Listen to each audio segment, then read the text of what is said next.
안녕하세요. 삼도봉 농장의 박이섭입니다. 이번 영상에서는 사과 농가들의 해마다 벌칙거리인 해거리에 대하여 그런 문제점들을 파헤쳐 볼까 합니다. 올해는 열매가 많았는데 내년에는 왜 이렇게 열리지 않을까? 그 이유 단순히 바비 때문만이 아닙니다.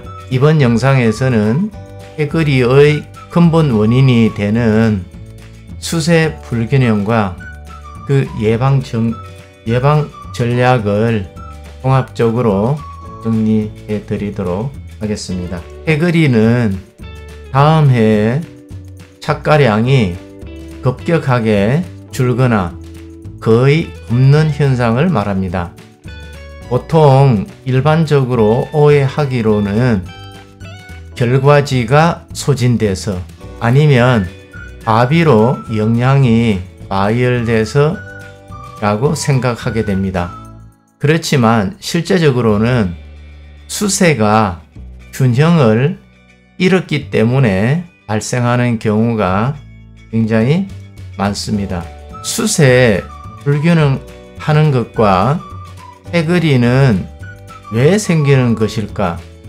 그 구조를 요약을 해 본다면 바비라든가 수세가 과다하게 되면 꽃눈이 분화되는 것이 억제가 되고 그에 따라서 이듬해에 착과가 감소가 되게 되어 있습니다. 수세가 과대한 경우는 신초만 자라고 꽃눈이 거의 안 만들어지게 됩니다. 따라서 다음 해에 착과량은 급격하게 줄게 되겠죠. 두 번째로서는 수세가 약한 경우입니다. 과도하게 착과를 하게 되면 양분 소모량이 많아지게 되고 따라서 결과지가 약해지고 꽃눈은 형성이 거의 되질 않게 되고 해거리가 발생되겠죠.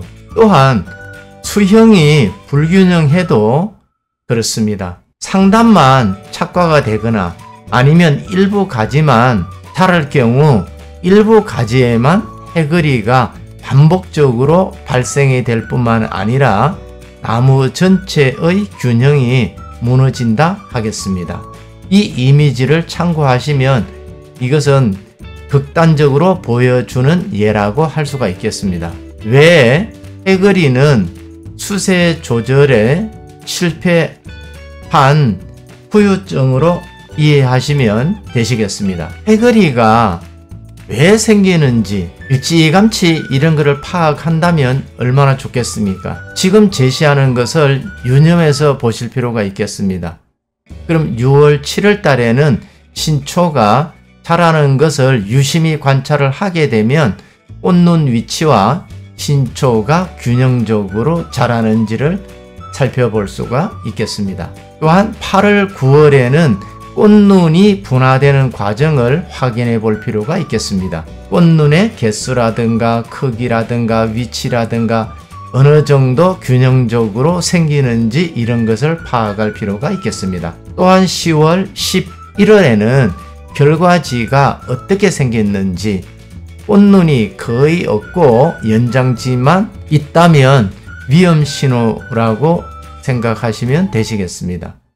그래서 이듬해에 4월, 5월 정도 되게 되면 개화할 때 꽃이 얼마나 피는지 일부 가지만 꽃이 오는지 그에 따라서 해거리력 발생이 되겠구나 발생되지 않겠구나 하는 것을 확인할 수가 있겠습니다. 해거리를 어떻게 예방할 수 있는지 크게 보면 우리는 5가지 정도로 나눠볼 수가 있겠습니다. 그럼 첫 번째로서는 우리가 어느 정도 착과를 지켜야 되는지 이것을 조절할 필요가 있겠고요. 두 번째로서는 도장지를 관리를 할 필요가 있고 세 번째로서는 전정을 어떻게 하느냐 그럼 네 번째로서는 질소 시비를 어떻게 하느냐 그 다음에 다섯 번째로서는 꽃눈 형성이 어떻게 될 것인지 그 환경을 조성해 주는 것이라고 말씀을 드릴 수 있겠습니다. 그럼 가장 먼저 첫 번째 착과 균형 조절하는 것부터 먼저 살펴보게 되면 꽃이 많이 펴도 결과지 한 개당 1개 내지 2개 정도의 열매를 달게끔 해야지 된다, 이런 말씀입니다. 그래서 상단부하고 하단부하고 또한 안쪽하고 바깥쪽하고 착과 상태를 위치를 분산해서 과를 균형적으로 달아야 된다, 이렇게 말씀을 드리겠습니다. 그럼 두 번째로서는 도장지를 어떻게 관리하느냐.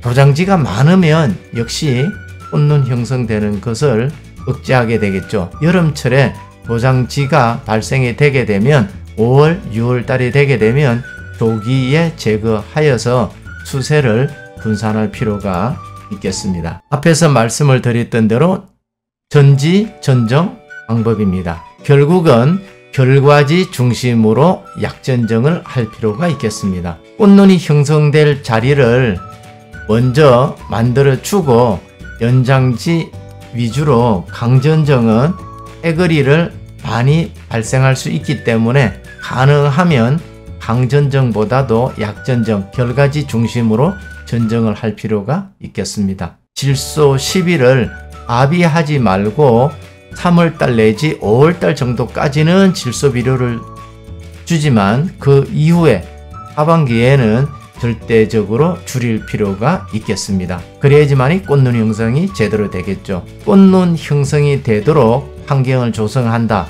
9월달 내지 10월달에 잎이 건강하도록 유지관리를 할 필요가 있겠습니다. 그러면 강압성에 의해서 만들어진 당분이 제대로 축적이 된다면 꽃눈 형성에 결정적으로 도움이 될 것입니다. 그래서 결론적으로는 우리가 갈반병이라든가 탄저병이라든가 이런 것들을 철저하게 방제를 함으로써 우리가 꽃눈 형성 환경을 조성한다고 말씀을 드릴 수가 있겠습니다.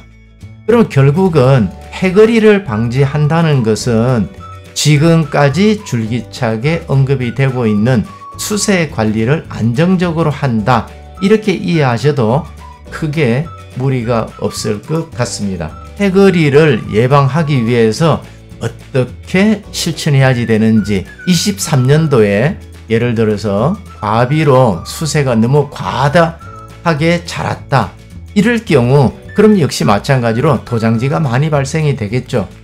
그럼으로써 꽃눈은 거의 없게 되고 24년도에 착과량은 거의 급격하게 줄게 될 것입니다. 그러면 또한 마찬가지로 24년도에는 열매가 작게 달았으니까 절대적으로 질소 비료를 시비하는 것을 줄여야 되겠죠. 여름에는 도장지를 제거하고 착과 위치조차도 조정을 하고, 그럼 거의 수세 조절하기 위해서 몇 개 정도만 달아놓고 나머지는 열매를 따내는 과정이 필요하겠죠. 그리고 났을 때는 25년도에는 착과가 정상적으로 되고 품질이 우수하게 회복이 될 수가 있을 것입니다. 그럼 결론적으로 해거리라는 것은 1년 대책으로 끝나지는 않습니다. 그래서 장기간 2년 내지 3년 연속해서 수세 관리를 균형적이고 안정적으로 관리할 필요성이 있겠습니다. 그럼 마지막으로 다시 한 번 더 해거리를 예방할 수 있는 전략을 요약을 해 본다면, 첫 번째로서는 착과량을 조절하고, 두 번째로서는 전정하는 방법, 세 번째는 질소 시비, 그 다음은 도장지를 어떻게 관리하느냐, 그럼 마지막으로서는 병해충을 어떻게 방지하느냐, 이것으로 요약을 할 수가 있겠습니다. 그럼 가장 먼저 말씀을 드렸던 착과량, 착과량이라는 것은 이미 앞에서도 언급을 했던 대로 결과지당 1개 내지 2개 정도를 달되 위치를 분산해서 착과를 시킬 필요가 있겠다 하고 말씀을 드리고요. 두 번째, 전정하는 방법으로서는 강전정보다는 약전정으로서 결과지를 남기는 그런 형태로 전정을 할 필요성이 제기되고요. 그 다음으로서는 질소 비료를 절대적으로 자제해서 초기에 집중해서 3월, 5월까지 정도까지는 질소 시비를 하지만 후기에는 가감하게 억제를 할 필요가 있다고 말씀을 드립니다. 그 다음 도장지 같은 경우는 5월, 6월이 되게 되면 일찌감치 여름 도장지를 조기에 제거를 해서 수색을 안정해주고 채광과 통풍이 좋게끔 해줌으로써 병해충 방제 역시 제대로 함으로써 꽃눈이 제대로 형성이 되도록 잎을 보호하는 것이 중요하다 하겠습니다. 그럼 우리가 보통 과수농사를 한다면 잎농사, 물농사 이렇게들 얘기합니다. 그래서 시기적절하게 물을 줄 뿐만 아니라 잎 관리를 철저하게 해야지만이 수세를 안정적으로 관리함으로써 결국은 해거리를 예방할 수 있는 것이라고 말씀을 드릴 수가 있겠습니다. 그리고 결론적으로 해거리라는 것은 단지 결과지 문제가 아니라 수세 불균형이 만든 결과라고 이해하시면 되시겠습니다. 그럼 다시 한번 더 말씀드려 본다면 수세 불균형을 타파한다면 결국은 해거리를 막을 수가 있다고 말씀을 드릴 수가 있겠습니다. 다음 편에서는 수세 관리의 마지막 편이 되겠습니다. 지난번에도 잠시 살펴봤던 우리나라에서 많이 재배되고 있는 5가지 품종별 착과 전략과 어떻게 결과지를 잘 분포해야지 되는지 그러한 것에 대하여 말씀드림으로써 고품질 사과를 재배할 수 있는 이러한 기술에 대하여 말씀을 드려볼까 합니다. 여러분 장시간 함께 해주셔서 대단히 감사합니다.